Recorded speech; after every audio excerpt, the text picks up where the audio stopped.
I did not realize just how hard entrepreneurship was going to be. Every successful entrepreneur has their keep going story, and every struggling entrepreneur needs to hear it because it's like, oh man, I need a dose of that right now.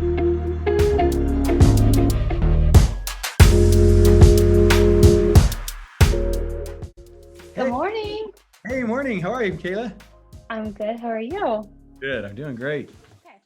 Well, hi, Clate. Welcome to our podcast and YouTube channel. Thank you so much for joining us. Clate, you are the CEO of Keap, which is something that I use literally every day and all of my clients use, which is really exciting that you're here. So thank you so much. Oh, Um, you bet. Thanks for having me, Michaela. It's great to be here. this is exciting. So I've had the chance to hear you speak a few times now. And I know the first time that I heard you speak, you literally took me to tears because it was at PartnerCon 2019. That was a pivotal moment for me. And I had no idea Hmm. um, that it was going to be so important to not only my personal life, but also my business. Um, so you were on stage and you guys were introducing the new rebrand, Yeah. right? Yep. So you had this story and you guys came out with a commercial that was, and I remember the words specifically, maybe you should, or maybe it's time to get a real job.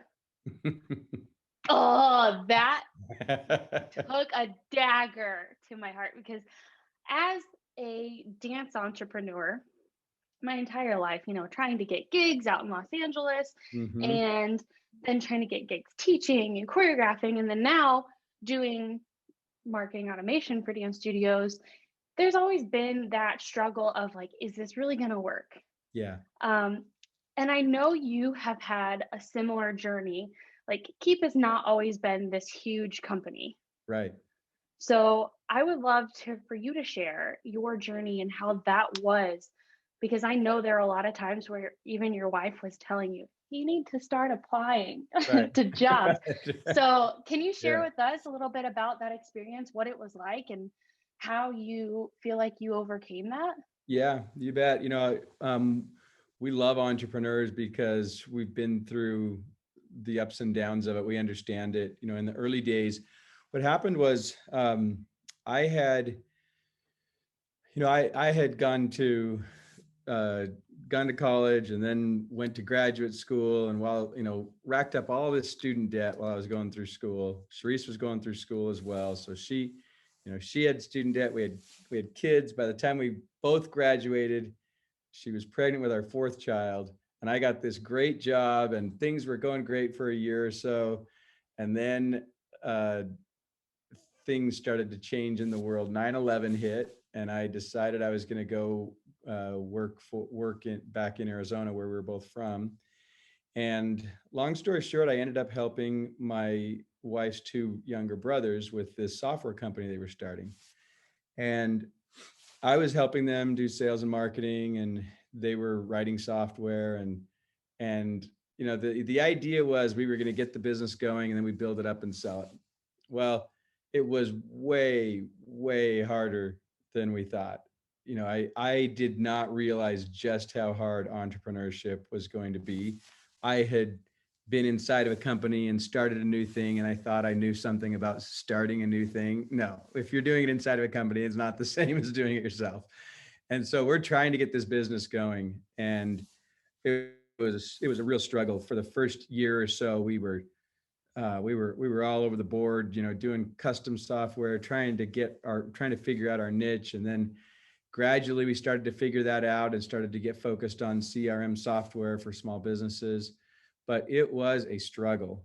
And we were just, working like crazy, hustling like crazy just to keep the lights on and, pay our mortgage payments 30 days late so it didn't damage our credit. And so, but of course, that was a joke. It started to damage our credit. We started to get closer and closer to bankruptcy, and the financial pressure was intense. And we had 4 kids at the time. We had a mountain of student debt that I had on forbearance and, was deferring because we couldn't pay it. We were literally bringing home about $2,000 a month each, the 3 partners. And sometimes we couldn't bring that home. There was a period of time where we went 4 or 5 months taking home nothing. So living off of credit cards, getting to the point where credit cards were totally maxed, credit scores were awful, couldn't get any more credit, business is struggling like crazy. And Charisse was really starting, like, she's like, I can't do this. I just, we have to make some money. And, I'd gone to all this college. She's like, we did all that for this? What are you doing? And so, the thing though that had happened, I had already gone through my really dark period of entrepreneurship where I felt like I should just quit. And I had gotten out of that because, long story short, we had started using our software to do automated marketing. And I was starting to see the benefits of it. I was starting to see customers that were contacting us. Anybody who's done this and knows the difference between chasing prospects versus using marketing automation to nurture prospects, and now they come to you instead of you chasing them. When that shift occurs, oh man, we're onto something. Like the game changed. And I knew that. Like I had that game changing moment. And that's a whole separate story of how that happened. But I knew that, and yet it wasn't getting better financially at home. We were in such a hole in the business that I was telling Charisse, it's getting better, it's getting better, it's getting better. And she's like, it's not getting better for me. It's just like, and she, I truly was delusional in the sense that I was not recognizing just how bad off we were at home. Like we had no food, no money, nothing. And I'm sitting there telling my wife it's getting better. And she just, she was like, it's not, I'm sorry, but it's just not. And she had told me many times, look, I think you should go get a real job. I think you should go do something different. I think you should go leave the business. Maybe you can come back to it later.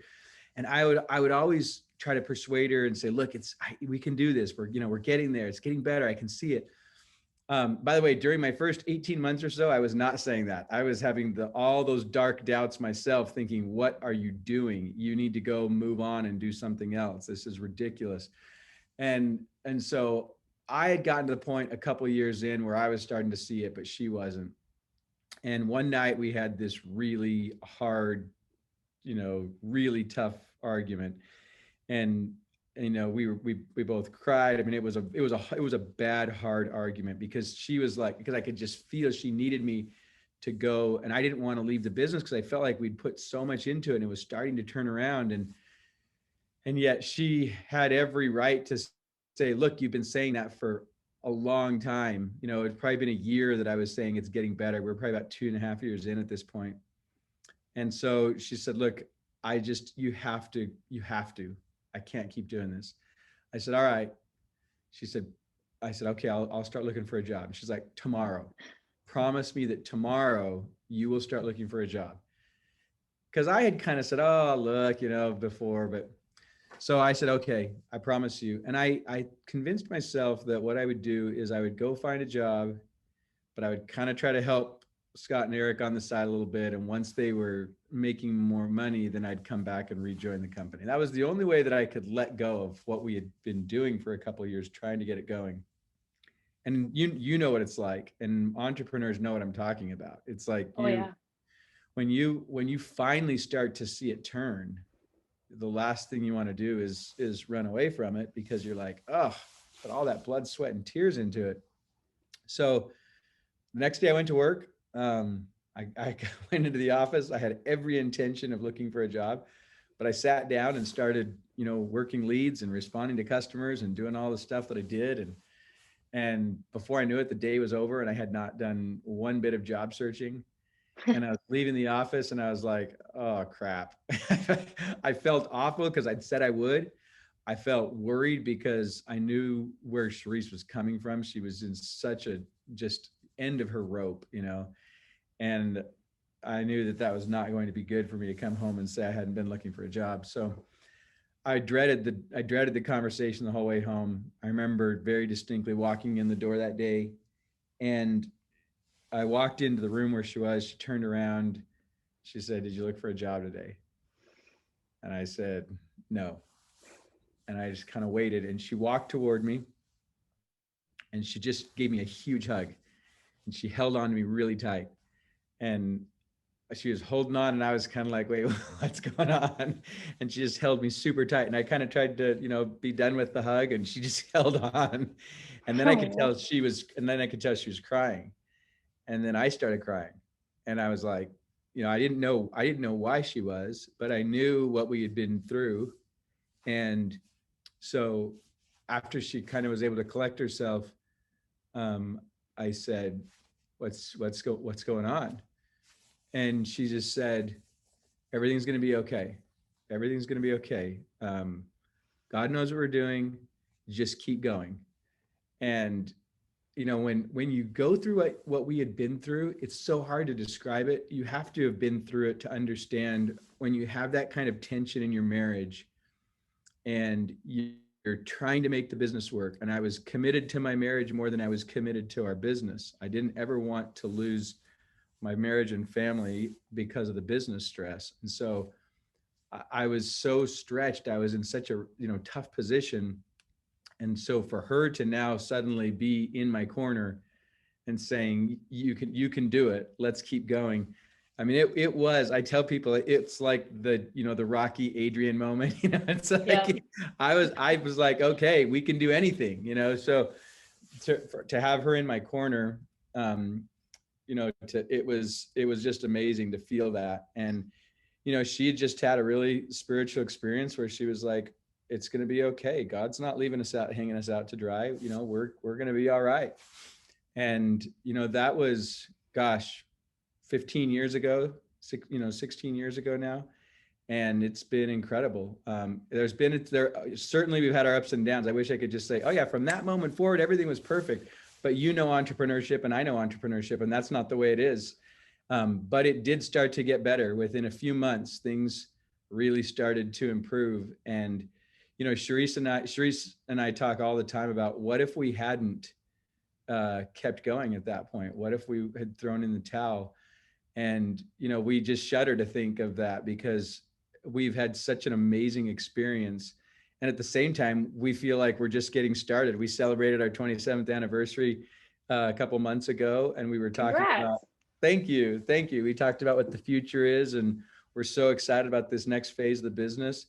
But that I share that story with people sometimes because I think it really conveys the spirit of behind this company. And it is the reason we named the company Keap, is because the tenacity that the entrepreneur has to have, that grit, that perseverance, the willingness to keep going, keep serving, keep growing. That is, that's our tagline. We say it all the time. It's keep going. You can't let the doubts, the uncertainties, all of the frustrations. I mean, we had so many challenges as entrepreneurs, but we also can look at it in a positive way and be excited about the challenges and be excited about what we get to accomplish, and just keep charging forward. When things are hard, keep going. When things are good, keep serving. And above all, keep growing. That's what I love about entrepreneurship, is we grow as people, we grow as a company, we grow as a team together. And I'm probably above all, I'm probably a junkie for growth. I just love growing. And so that's why we named the company Keap. That's what the spirit of the company is all about. And that story that I share it because it's not just my story. Every successful entrepreneur has their keep going story. And every struggling entrepreneur needs to hear it, because it's like, oh man, I need a dose of that right now. So that was the story I told that day, I'm pretty sure. And thanks for letting me tell it. Oh, that it was the exact story, and it was hard to fight back the tears this time again. And this is something that I actually didn't plan on asking you, but one, I feel like I need to send a thank you basket to your wife, because had it not been for her in that moment, uh, I would probably not be in this position. So, No, Michaela, I really geez, appreciate you saying that. I will tell you that the loneliness of an entrepreneur's spouse is something that most people just can never understand. They sure, yeah, to this day, I get accolades and people say all sorts of stuff. it's all because of what Charisse does behind the scenes, and Yep. it's a thankless task. And so, if you ever did want to send her a gift basket, it would mean the world. I will tell you that. I'm gonna do that. So after this call, I'm gonna be asking for your mailing address. That's nice of you. And that I can relate to that, because when I started my business, it was pretty scary. I mean, I was working a full-time job. I was making decent money. Yeah. I was making a salary. I don't have a college education, so that was a big deal for me. I never Yeah. thought that was going to happen. And then when I became a Keap partner, and I was like, oh wow, I can do this. I can, help other people streamline with automation. That would be awesome. Okay, let's try it. And then I just said, okay, well, I'm gonna move back home. I was living in Los Angeles. Now I'm back in Indiana, and I reconnected with my college sweetheart. And then we started dating again, and he's like, oh, what are you doing? I'm like, well, I'm just, doing this business thing. I was not like about to tell a lot of people because I was really nervous, and I'm sure a lot of people can Yes. understand that. Right. But he was the sweetest. He built me this amazing desk, which I'm actually still using. This thing is durable. Like, we had to take all the doors off in our house to get it in. And bought me like a printer and a chair. And he's like, babe, you're going to do this. I was just like, okay, all right, let's do it. So I didn't know how to accept that. And there are so many times he would come home and he'd be like, so are you making any money? I'm like, I don't know. Right. I think so. I mean, Yeah. I've got a couple clients, but gosh, yeah, if he hadn't stuck with me, then this would not have been possible. And when I got married, a little over a year now ago, Congratulations. thank you. One of my close friends and also an entrepreneur, she owns a chiropractor business. She said, now, Michaela, I know you really want to work on your business, and I know you want to put all of your focus into it. But remember, at the end of the day, it's just you and him. Mm-hmm. And I was like, yeah, I know, but there's things I want to do at the end of the day. Like, Right. gotta run these numbers, gotta Mhm. build another campaign. And it just hit me. And when you said that, that the entrepreneur's spouse's journey is also very lonely, because we feel it as entrepreneurs. Like, our friends don't understand it Yep. unless they are entrepreneurs themselves. Yep. They don't understand that you want to do this. You want to Right. work on this business. You want to put all of your blood, sweat, and tears in it, even if it is stressful and not the best all the time. But I would love to hear how you kept that focus on her, or if you had points of disconnect and how you reconnected with that, because I think that's something that we all struggle with. And I've never heard anybody talk about that. Yeah. Wow. I'll tell you, this is a very sensitive topic. And I'm totally willing to go there. But it's tough. Yeah. I've actually, I've talked with Cherie several times about this. She actually wrote an article years ago when when we had just come out of the hard times and things were starting to get good. And, we'd gotten to the point by then where all of our family members and friends had flipped from being, from pitying us to being proud of us. That flip from pity to pride Yep.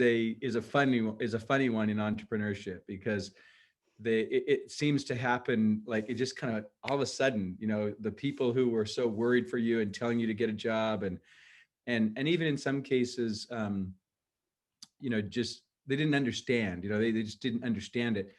Then all of a sudden they start to see you being successful, and they really, they're proud of you, and they tell you, I knew you could do it all along. And you're like, wait, didn't you tell me like 3 months ago? To get a job. Right. Yep. But we'd flip to that point where we were suddenly we were this sudden success, overnight success story, which had probably been 5 years. Yep. And so somebody was asking me about the journey, and I was talking about Charisse, and they said, could I interview her? And I said, sure.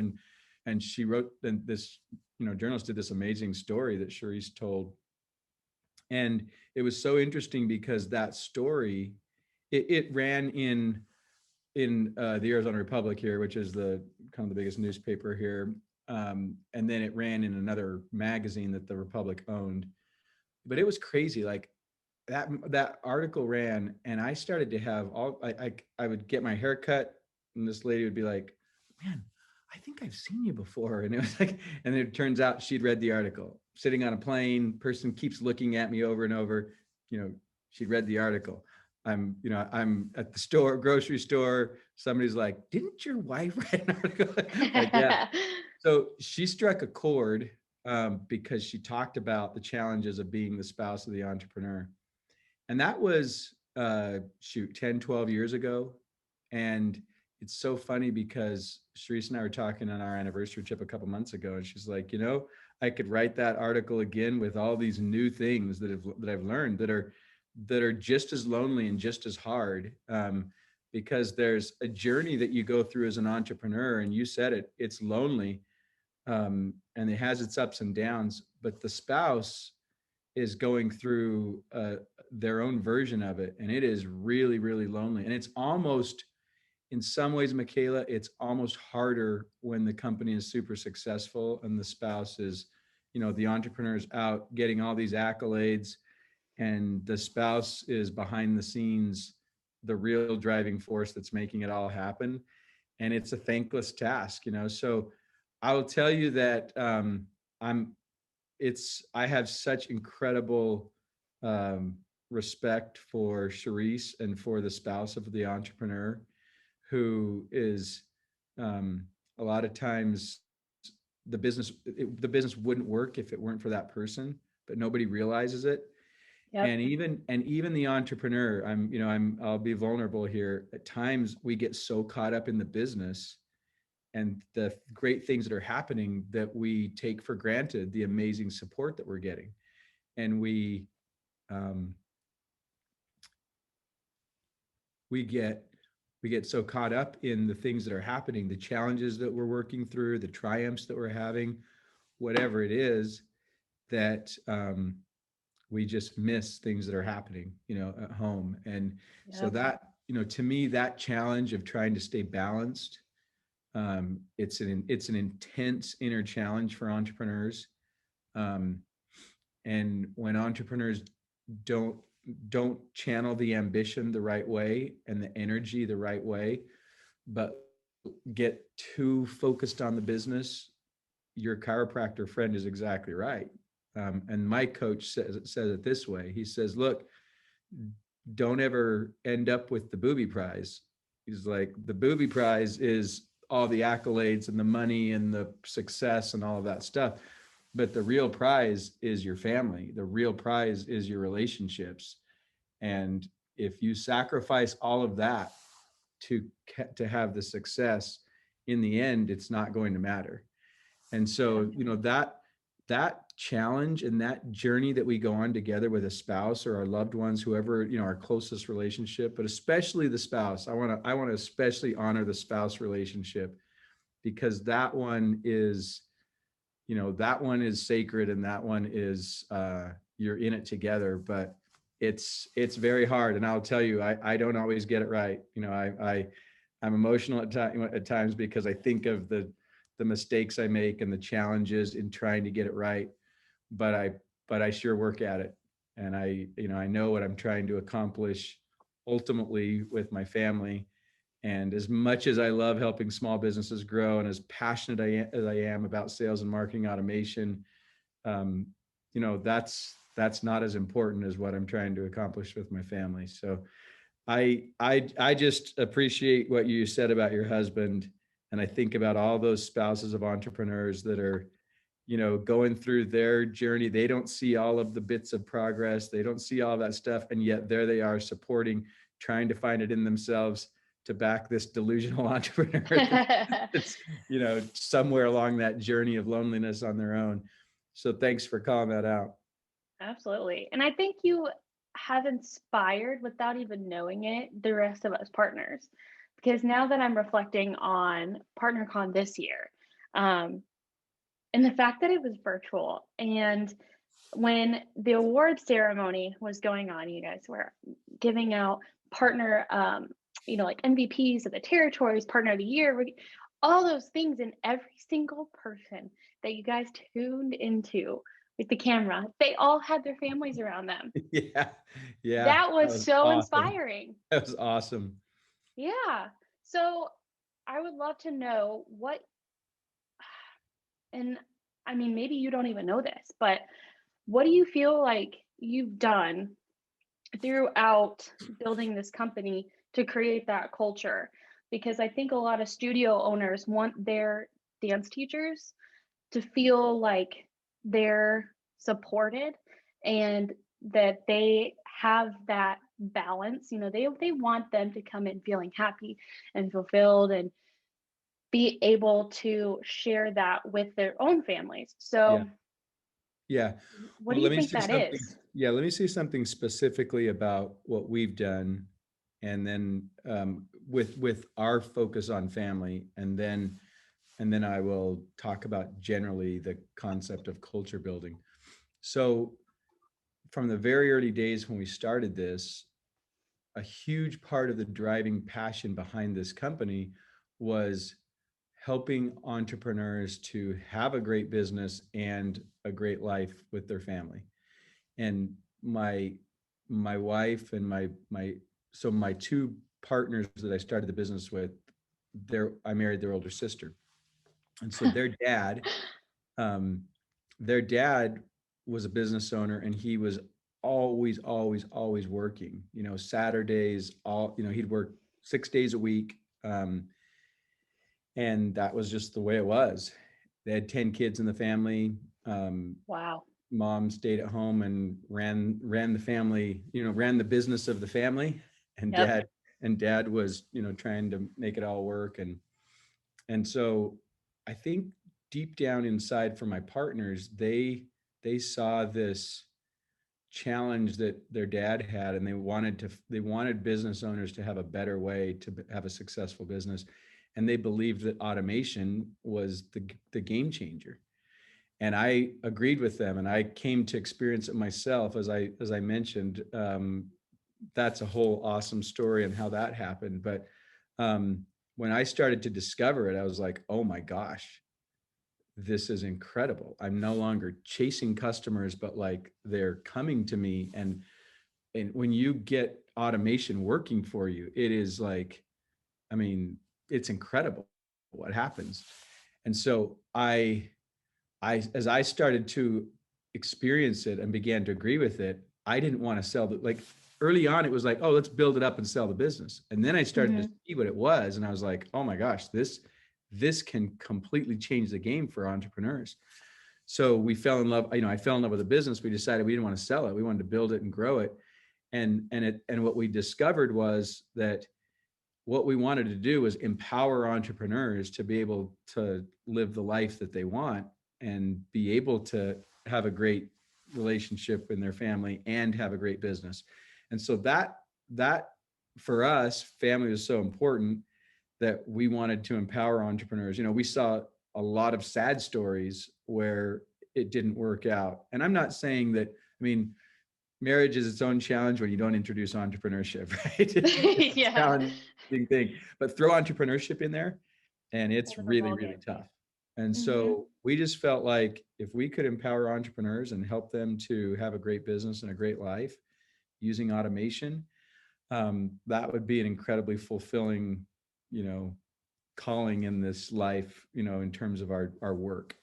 So that was something that got ingrained early on in the business. And I just remember several times as in those formative days of the business that I just had this passion to help entrepreneurs um, be able to serve their families and be able to go on vacations and be able to do the things that they wanted to do. And so we just talked about it. We talked about it in the business. We built it into our mission statement. We built it into the way that we ran the company. And yet, sometimes the cobbler's kids have no shoes, and we felt that too. And that also drove us. there are times where you could ask Sharice and say, hey, is this helping the family? She'd say, absolutely, it's amazing. And then there are other times where she's like, no. I thought we did a little more empowerment of this entrepreneur. So but that's the challenge and the battle. So that's what we did. We just built it into the family. And then you probably noticed when there was a season for a few years where Scott and I we weren't driving the day-to-day operations of the business. And that changed a year ago. And so as Scott and I got back to driving the day-to-day, we said, we're bringing the soul of the company back. And that soul of the company is really about empowering entrepreneurs. And so as we said, okay, well, let's pull together this amazing community of employees and partners and customers who are all about helping entrepreneurs be successful through automation. And let's really organize that. So we decided, well, what better way to organize it than to call it the Keap family? And so we talk all the time about the Keap family, and it's employees, it's partners, it's customers, and all of their family as we try to empower entrepreneurs with automation. So that's what we've done. I'll say more generally, Michaela, I've spent a lot of time working on culture with our company, with entrepreneurs that I advise. And really it comes down to, for your dance studios, those, as you're talking, how could we help them to do this? It really comes down to being very intentional about your purpose for having your business, your mission that you're on, and the values that you espouse in your business. And if entrepreneurs will take the time to be very intentional about why they exist, that's the purpose, what they're up to, that's the mission. And I usually help them frame that in terms of the next 3 years, a 3-year mission that you're up on. And then the values, how you go about it. But that's the why, the what, the how. And when you get the why, what, how, purpose, mission, and values all articulated and sort of built into the DNA of the company, that's what creates culture. People will come see our business and they think the culture is the cereal bar or the football field or the stuff, and that's not the culture. Those are just the kind of some of the decorations. Yeah, those are the perks. But the real culture is the purpose, why we exist, which is to help small businesses succeed, and the mission that we're on, which is to simplify growth for millions of small businesses, and the values that we have that we go about. We have these 7 values, and what you want to do is you want to hire people that fit those values, the purpose and the mission. You want to coach them on that when they're kind of off or when they're doing it well. You want to call that out, and then you want to fire people that don't fit the purpose, the values, and the mission. Just be very direct and blunt. You don't want people in the business that don't fit the purpose, values, and mission. And a lot of times entrepreneurs will hire someone because they can do the job, but they don't actually align to the purpose of why the company exists and the mission that the company's up to and the values that you go about doing, how you go about doing your work. So I just try to teach entrepreneurs, articulate that, get it down on one page, make it really clear. This is why we exist. That's the purpose. This is what we're up to over the next 3 years, to become this in our space or the community with this many customers and this goal of revenue, however you want to articulate that, but articulate the mission and then state the values and make sure that people understand that's what it is. Most of the time entrepreneurs kind of have it inside of them, but they don't do the hard work of articulating it, getting it on a page, holding it up for all to see and saying, this is who we are, this is what we do, this is why we exist. And that's important to put on paper. What I love about our service, we're very hands-on with our clients.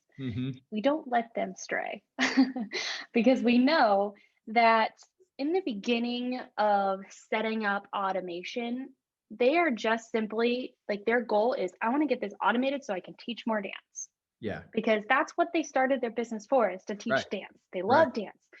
And I think for me, when I started my business, I just wanted to automate. I just loved and geeked out on building automations. Like I spent my weekends, by the way, just like diving into Campaign Builder. Like, oh, I can build a trial class system, and I can, how do I tell them happy birthday on the right day? I'm like, I freaking loved it.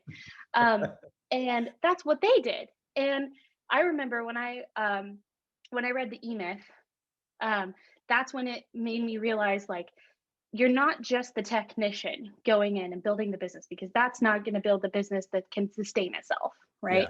Yep. And you talk about how you guys came back in and now you're operating the day to day, which, by the way, I can totally tell a difference, because when I came on as a partner in 17, um, I had no idea what I was doing. And I felt so lost. But the transition from, like, I would say beginning of 2019, which is exactly when you're talking about, that's when everything clicked for me. And that's when I felt like that it was kind of just like being wrapped up, and I could see it all coming together, which is really cool. Yeah. But I also think it's important, and I'll go back to this, you're not actually running the day to day. You're not actually selling apps. You're not actually coaching people how to use Keap. You're Right. not actually, writing code. Right. When you say you're running the day to day, what does that actually mean for Yeah. someone who's the leader in the company? Yeah. I'm leading the leaders. So we have a leader of sales, and we have a leader of coaching, and we have a leader of our product development. And so those leaders actually aren't doing the selling, coaching, or Yeah. coding either, but they're leading teams of people who are doing that. And Mm-hmm. so I lead the leaders. That's what the chief executive officer does. I have an executive over each of those functions. Mm-hmm. Um, there are 8 functions. So, we've got finance and sales and marketing. And so we've got 8 leaders, and those 8 leaders report to me. And I have an executive team, the 9 of us, and I lead that team. So what I do day to day is I make sure that I help set the vision and the strategy of the company. Mm-hmm. And most of my work, Michaela, is just making sure that everybody is aligned to that. Yeah. That's really what my work is. It's set the vision, build the team, and lead the team to achieve that vision, and then attract resources so we can do that. Attract more partners, attract more customers. Yep. Speaking in a podcast like this, that goes out and people hear the message and they're like, "Oh, well, that's interesting." Or they might say, "Oh, well, I'm not interested in that at all." Great. Yep. I'm going to be very transparent, and we're going to attract the people that are like us, and we're going to repel the people that say, "I don't really get that." Great. Yep. That's totally fine. We don't want to waste our Yep. time, and we don't want to waste their time trying to help them get something that they don't feel inside of them and have a desire for. So that's what I do really. When you get right down to it, when I say the day to day, it's leading the leaders and making sure that we're all aligned to the strategy and the vision, the direction of the company.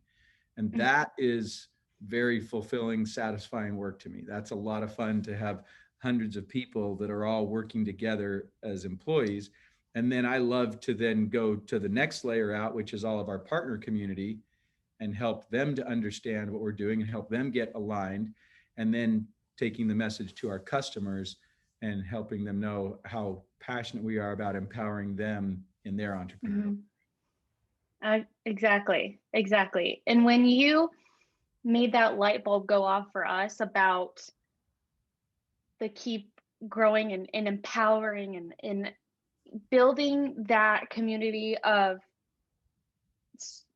not even just like software or service providers, but just building that foundation of, we're going to make it easier for you to operate your business and have a family, or whatever that is, like that personal life, Yeah. with it.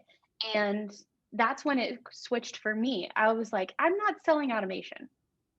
I'm literally teaching them how to do exactly that. And there is a really great story that I have with one of our recently like set up clients. She had inherited the business or bought it during the pandemic, right? And she was just like, I just don't want the kids to lose a place to dance. And that was her first mission, right? But then she thought about it, she's like, okay, well, no, actually, we got to sustain my paycheck too. And then I talked to her and I was like, well, what are you doing every day? And we went through her schedule, literally blocked out time every single day. And I was like, this is when you're planning this. This is when you're working on this for these people, your team. This is when you're leading them. And she came back to me a couple weeks later after she had started doing it. She's like, Michaela, I can actually enjoy teaching now, because she feels like she did her diligence, right? Yeah. Everyone feels aligned now, Yep. exactly what you were saying. But then she just also gets to do what she loves to do, which is teach. Right. So that's so cool. And that's why I feel like I'm never going to leave Keap, because that is so important to me. And the fact that you guys value that is just, oh, I couldn't even bring its value in gold. Like that's everything to me. Great. Well, thank you. We love working with our partners, and you're an awesome partner. It's so fun to see our partners specialize in a type of business and then go take automation to that type of business, because it's a lot easier for, we serve entrepreneurs, but there are all kinds of entrepreneurs out there.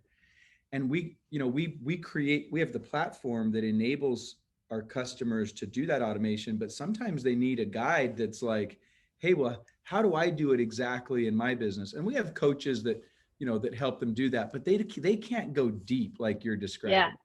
Yep. And so we love working with partners who can go deep and say, look, this is exactly what you do with, the dance student who is, behind on this, or is, you can, like, whether it's automating the billing process or automating the coaching and the nurturing process and getting parents behind and understanding what they need to do. I mean, there's so many different ways that as an entrepreneur, you're trying to move the business forward, and you do that one client or one student or one, customer at a time, but you can't do it one at a time. Like you just can't do that. So if you can automate it, because oh, well, here's some patterns that are happening with my business.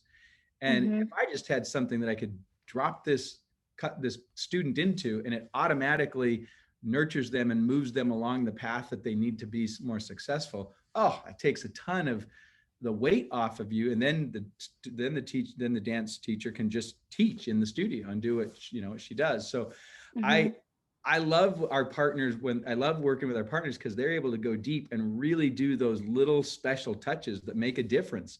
They create a personal connection with your customers and your clients.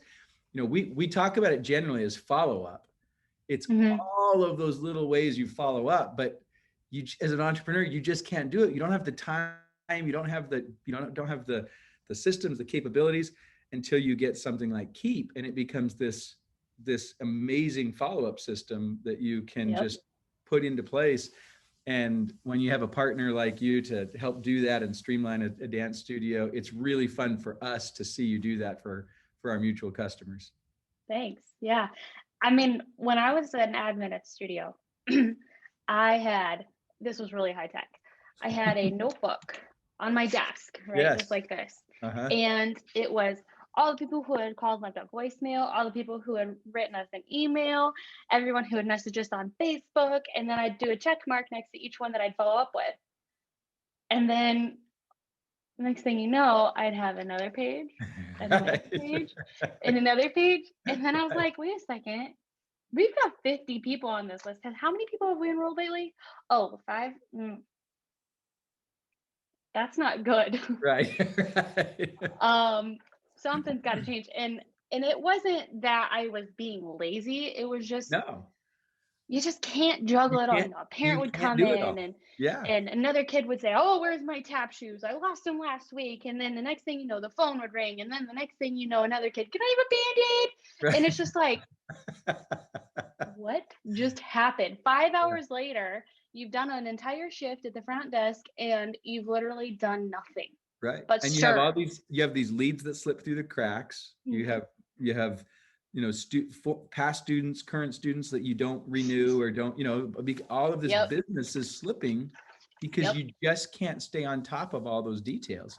And it's not because the business owner is, in your case, the admin, it's not that they aren't trying, that they're not working. No, it's follow-up is a job meant for a computer to do, not for a person to do. That's just the truth. You need it to just happen automatically, and it needs to happen behind the scenes.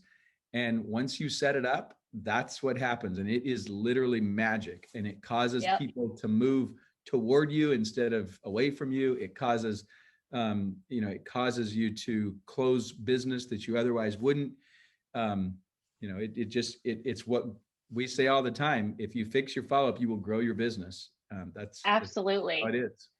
And we have our little thing called the 15-minute follow-up formula, because we don't expect you to have to do this for more than 15 minutes a day. That's awesome. And that's so doable. Yeah. I mean, like, first thing you come in at the studio, just boop, boop, boop, boop, boop, you're done. That's so great.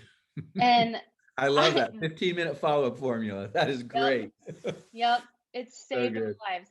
I actually named that because one of our clients said, I'm only doing this 15 minutes a day. I'm like, that's exactly what we wanted. That's it. Yeah. And her conversion rates are 100%. That's amazing. For most days. Well, that's the thing is what sometimes people, what they don't realize how much your customers, your students appreciate it when you do it. It's like, wow, because they feel important. Yeah, they feel important. They're not used to getting that because most business owners that they're working, they can't stay on top of it. You right. Stop and think about your experience working with home service providers, contractors, personal services that you work with. The follow-up is always slipping. Yeah. And so the consumer is used to that. They kind of expect it. Oh yeah, I know I'm going to have to call back again and again and again and again. And so when all of a sudden the service business is contacting you and following up, it's like, wow, that's really nice. Of it. You're on top of it. Yeah. They notice me. Like that's important. Exactly. And I would like to also point out that the businesses that would typically have something like that in place, it'll be a call center or someone who doesn't know your name, someone who is just trying to get your money. And that's what that always felt like to me. It always felt kind of icky. Yeah. But what I love about Keap and what we do is that it's all customized, it's all personalized, and it feels right. Like it feels like you're actually talking to them. I've had so many studio owners email me and say, look at this. They just responded to that email as if I just sent it. And I totally forgot that I was going out. I'm like, exactly. Yeah. We have this one at the end of our welcome and wow sequence when they get enrolled. It's about 6 weeks later. And it just says, hey, you've been with us for a while. I just wanted to reach out and ask you how things are going. Is there anything I can clarify you? We hope you're enjoying your time with us. And if there's anything I can do for you, please let me know. It's signed by the owner. That one gets so many responses. Love it. And they all appreciate it.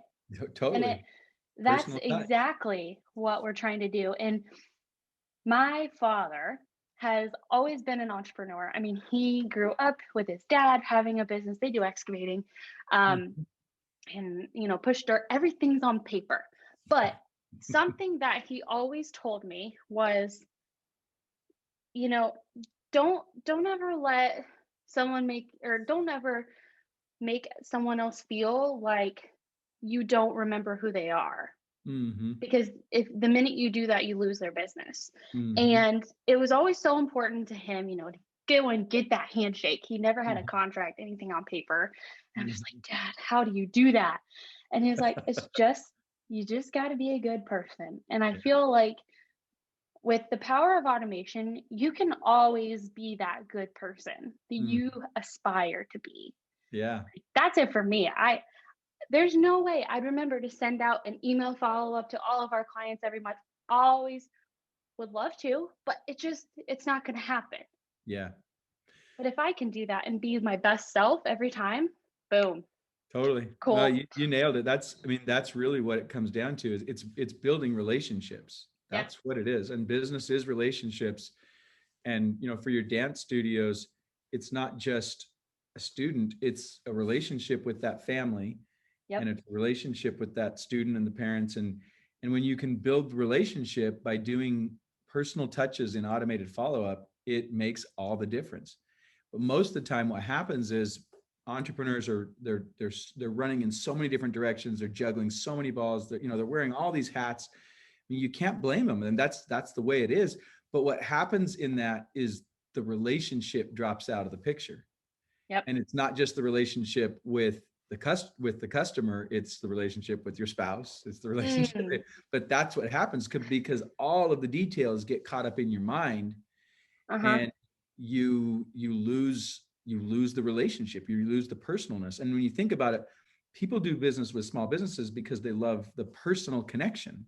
That's why Yep. people like it. And whether you're talking about a coffee shop or a dance studio, there's a personal connection that will usually cause the customer to go there instead of going to some big place where there's no connection.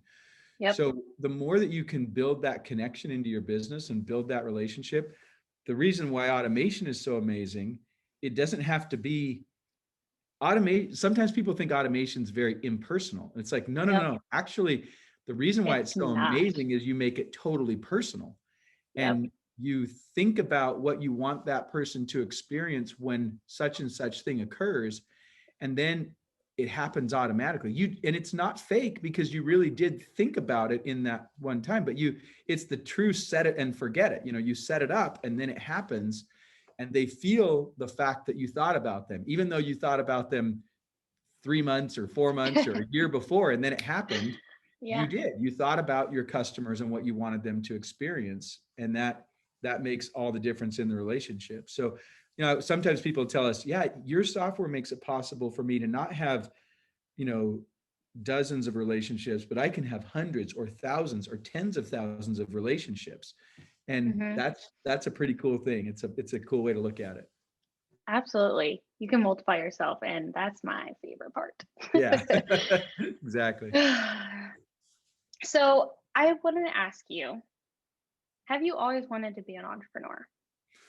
Um, you know, Michaela, when I was young, I was just always scrappy. I was always hustling. I was on the playground. I was selling marbles and pencils and you name it. Yep.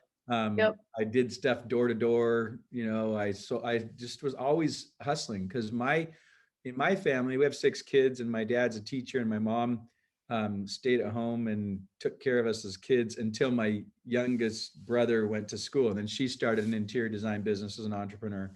Wow. Um, but I always had this I just had this sense.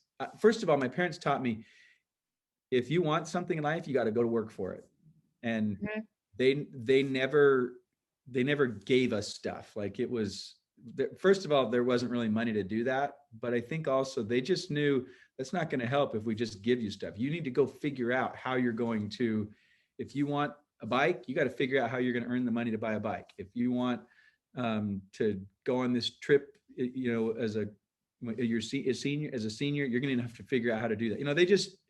That's just the way it was. We were just raised that way. And so Mhm.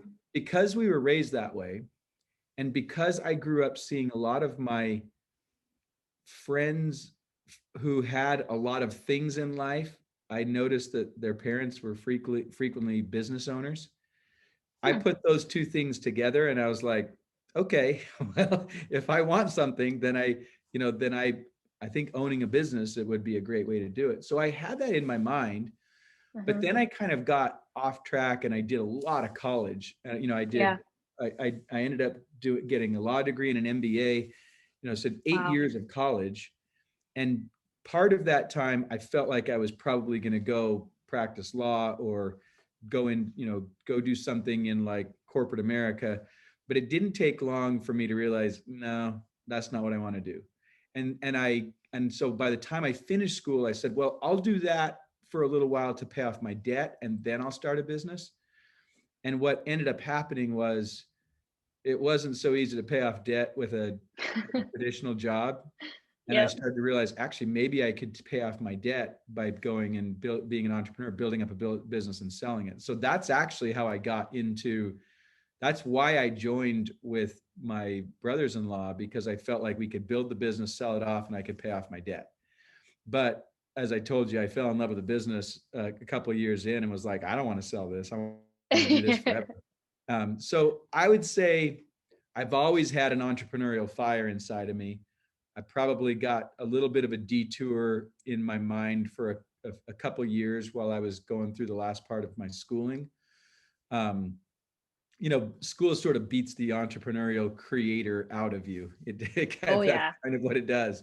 And it sort of did that to me for a couple of years, but I got back on the entrepreneurial train pretty fast. So I just love it. And having done it now for, nearly 20 years, I'm a personal development guy, and I love the way it helps you just get better. I think you can become the best version of yourself as an entrepreneur, in ways that you just can't do that when you have a regular job. So that's my view. You, I feel like you're reading my mind because that is something that I've been personally working on myself. I mean, right after I moved out to LA, I started doing dream building with like Mary Morrissey and her coaching. And Mm-hmm. that's when I created my first business card that I knew would be like Love it. this is it Yeah. business card. I mean, I had a bunch of, my first business when I was little, I created a magazine. Love it. It was I used a Microsoft Publisher, That's so and great. it was how to take care of your pets. So Okay. great. And I I would love sell it. it to all of my family, it's 10 cents an issue, and it was great. That's so good. Um, and then I went on to do other things, but always been something. But Mm-hmm. when I've always gone through this, there was something that stood out to me, and it was I never want to be mediocre. I always wanted to be the best version of myself. I always wanted to be growing, and always wanted to continue learning about myself and how I could dominate whatever I'm doing. Mm-hmm. Um, and something that I heard this morning, actually, while I was getting ready, was the word mediocre. And the and she explained it as living between success and failure. And I feel like that is what I've always tried to avoid Mm-hmm. is mediocreness. Like, I don't care if I fail, I'll Mm-hmm. get right back up, but I am not going to live in like mediocre Yeah. land. Mm-hmm. And I can see that in you a little bit, and how you said like, well, why go in and get a job where I could pay off my debt, but it'd take me a really long time, or Yeah. I could blast out this company and do it a lot faster Right. and provide for my family in a whole new way. Yeah. So I also think that a lot of business owners right now are struggling to see the light out of mediocrity, and like how they can basically like shit just keeps flying at them, Right. and it keeps breaking them down. Like every step forward, it feels like there's 3 steps back. Yeah. And I feel like I've gone through that in the lows of my business, even in the highs. It feels like that Mm-hmm. sometimes. Mm-hmm. So, what advice would you give them on the steps out of that, and how personal development relates to that? Because I'm sure you have a mentor, you have a coach, Yep. someone who's also coaching you, even though you're at this high level. Yep. Um, I do. I've worked with a coach for years and years. He's amazing. And my my dad, who was a teacher, in order to make ends meet, he would do different things in the summertime when Mhm. school was out. And one of the things that he did is he started to teach positive mental attitude courses. And I started to get a steady dose of positive mental attitude from my dad when I was a teenager. Now, what do teenagers do when their parents talk to them about stuff like that? They Blah, roll their blah, blah. eyes. Tune it out, right? Yep. And Yep. I did. I tuned it out. I was like, whatever, And then when I went through 8 years of college, that you're not taught that. When I started in the business in the early stages, I started to get hammered by the psychological damage that occurs when you're trying to start a business. I mean, it is like the mental strain that you deal with, the fear, uncertainty, doubt that lives inside of the mind of an entrepreneur, especially in the early days, is, I mean, it's immense pressure. And I started to remember some of the things my dad had taught. And I remember he told me, look, you need to read this book called The Power of Positive Thinking. And, you know, it was so funny because we were at the depths of the struggle personally for me in the business. We're about a year in. I'm like, oh my gosh, I made a mistake. I got to get out of this. And I would have gotten out of it, frankly, if I didn't have so many personal guarantees on the line. I was like, I had to find a way through it. Yep. But I remember this time I had a family trip I was going to see somebody. And so I was going to be on a plane. I can't remember. They must have paid for me because I certainly couldn't afford the plane ticket at that point. But I remember looking at this bookshelf and seeing The Power of Positive Thinking. And I was at work and I was going to jump on the plane, and my father-in-law had given the same book to his sons that my dad had been telling me I should read. I saw that book. I remembered my dad. I grabbed that book. I read the book on the flight. One of the things that my dad taught me one of the things my dad did when he was working in the summer times, he taught speed reading courses. And so as a 14-year-old, I got to do a speed reading course and I learned how to speed read. And it was really powerful because I could get a book and read it in a couple hours. And so I grabbed this book. I'm on the plane. I'm reading this book and I'm literally crying because I'm realizing all the stuff my dad had been trying to teach me when I was a teenager. If I would have just listened to it, it would have helped me so much during that year of business. But that book is so powerful for entrepreneurs who are going through the struggle. And so I encourage people to read that book. If you're struggling and you're dealing with, you know, how do I get through this? Here's what it comes down to. You've got to change the way you talk to yourself. You have to change it. And it's so simple. It's so simple that people actually don't want to embrace it, or they think it's a hoax. But if your mind is telling you, gosh, I'm going to take what you just said a minute ago, Michaela. As an entrepreneur, you feel like every step forward, it's 3 steps back. What we have to convince ourselves is that it's 2 steps forward and 1 step back.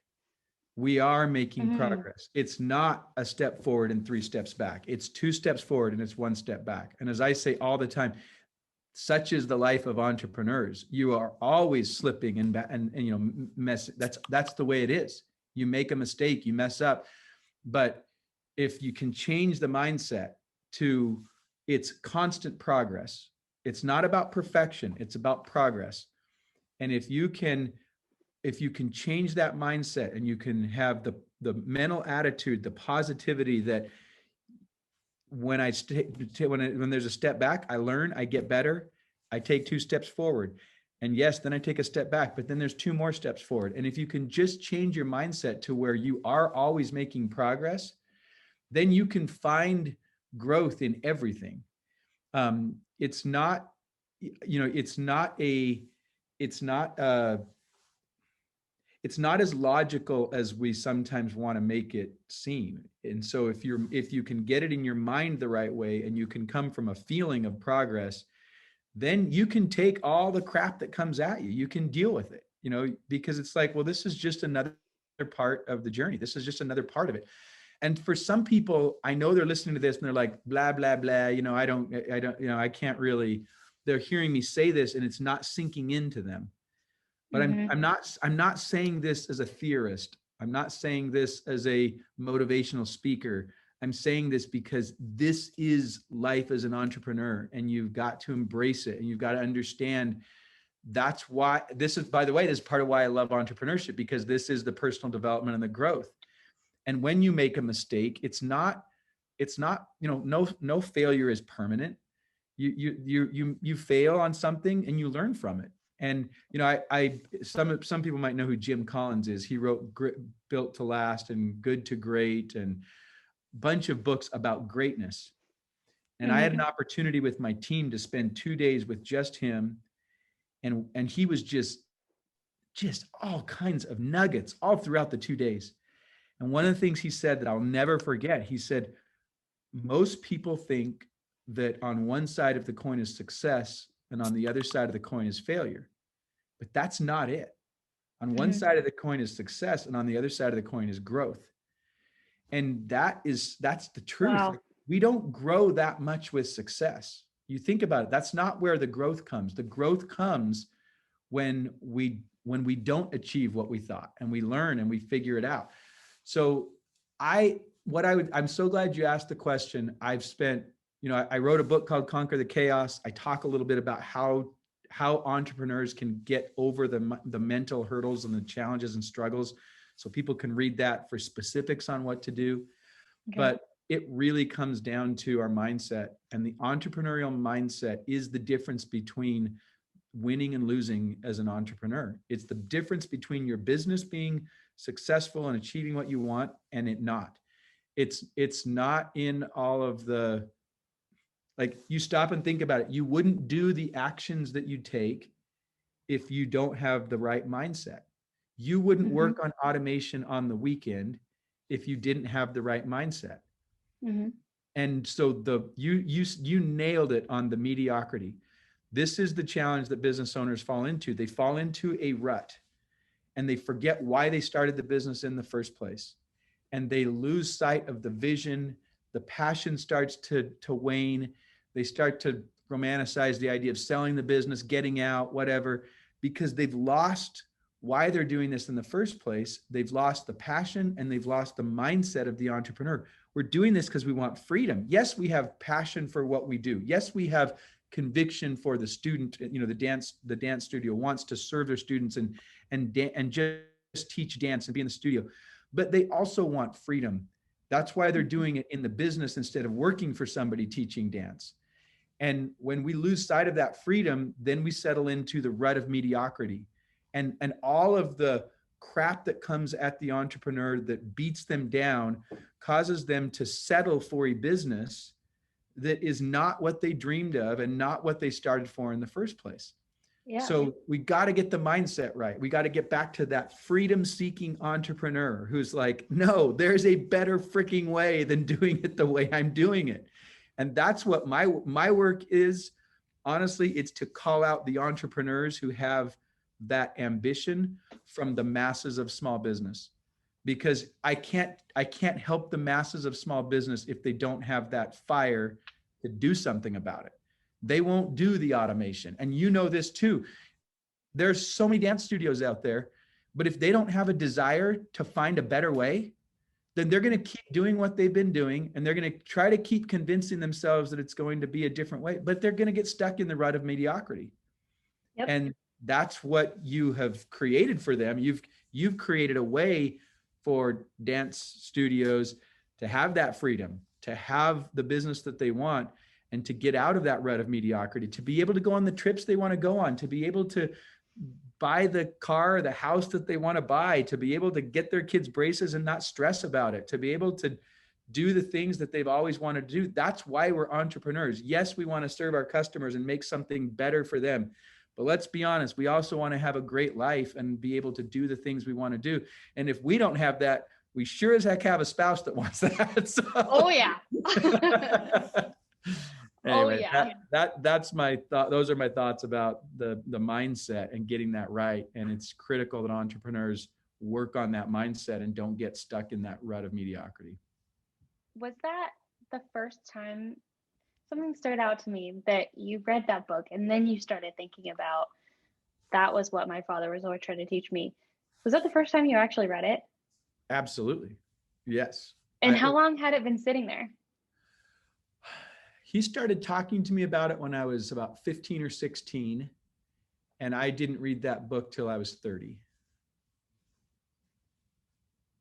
I feel like so many of us are waiting on that, like within ourselves, just to read the damn book. Right. Or do the damn thing. And right. I've even thought about this myself, and I've realized it, that there's sometimes when I'm not doing what I'm supposed to be doing. I know that that's the next step I need to take, but I'm afraid of it. I'm not afraid of doing it. Like, you're not afraid to read a book, right, but you're afraid of what might come out of it. Like Mm-hmm. sometimes I even tell my team, I'm like, I'm afraid of our own freaking power Mm-hmm. because we have the ability to make this impact. Like I want to make sure we make it right. Yeah. And I'm wondering if that's also where their mind's at. Like, if I do this, I want to do it right. And I want to make sure that I'm ready. But sometimes you just got to pick it up and Yeah. just do it. Yeah.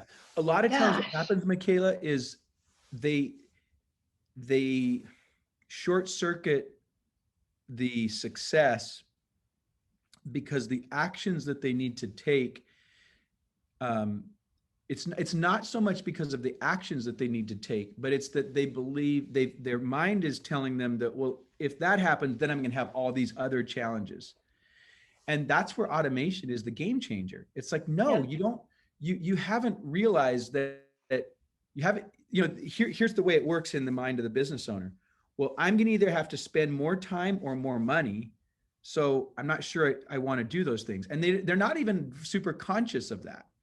So Hmm. it's like, well, I don't know if let's take the checklist, or let's take your notebook. You got 50 different opportunities, but you've only followed up on the 5 and you've only enrolled the 5.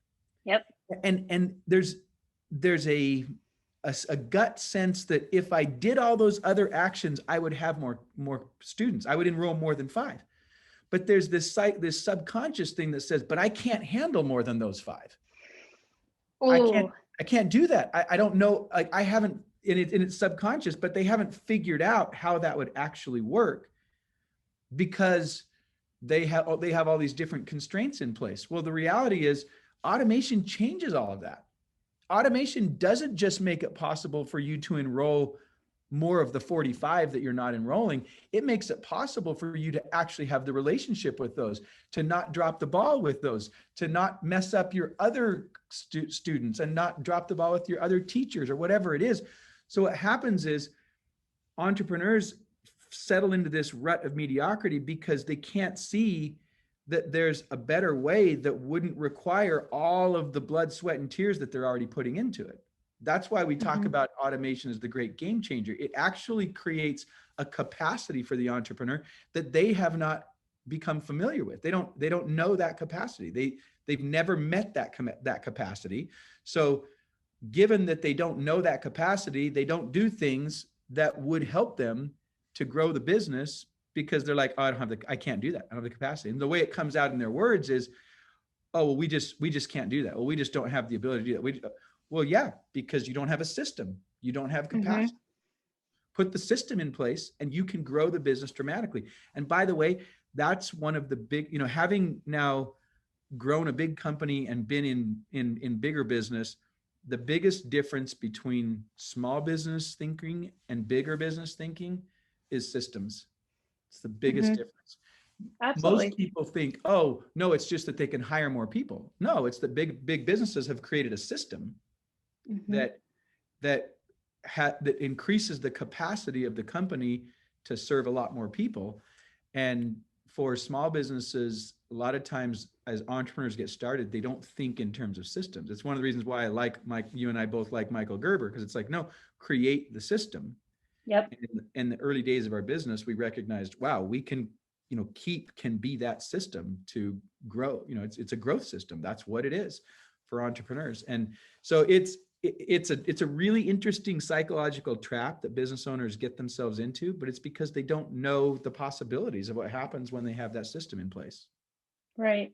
And that's exactly why we don't give you candy without peas and carrots first. And that's what I'm always telling people because they're like, well, why can't I just have the lead generation stuff? I just do more leads. I'm like, because if you get more leads and they have this amazing experience throughout this follow up, and then all of a sudden they give you their money and Right. it goes off the cliff, like you're not going to have strong retention. You're just going to start losing people. It's all going to be for nothing. So that's why, like that onboarding process, we always do that first.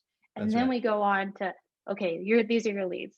I love it. Well, and that's Ah, another little trick is people don't realize that the the goal isn't to get a student. And that might sound odd, but the goal is to keep them. the goal is to keep them and create a raving fan. That's Yeah. the goal. Business owners always want more leads and they want more clients.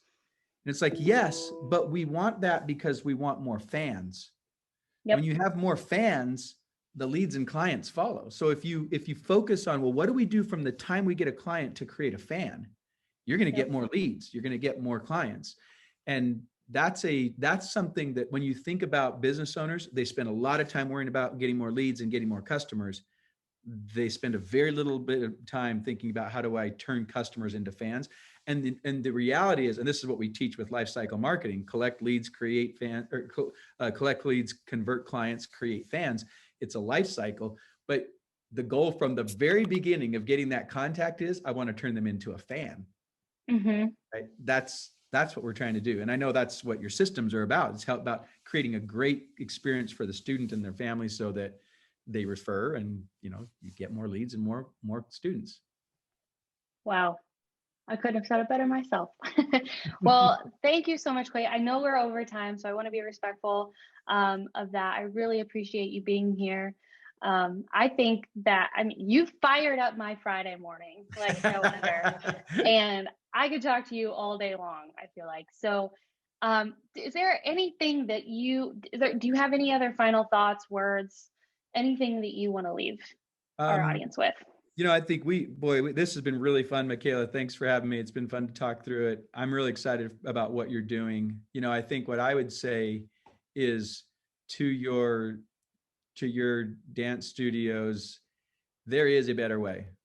And it's not magic where you just, you wave a wand and suddenly it's all in place. It takes work, but doing that work is so worth it because of the system that you set up and the life that you can create for yourself and the experience you can create for your students and for everybody that works with you in the business. And so I would just say, my final thought is thank you for what you do to help your dance studios. And I just encourage and challenge your dance studios to take this seriously and do the work. It works. We have tens of thousands of customers. It works. If you this follow-up system in place, it's amazing. And so those are my final thoughts, is do it. You're a rock star. Thank you. Yeah, you bet. Thank you, Michaela.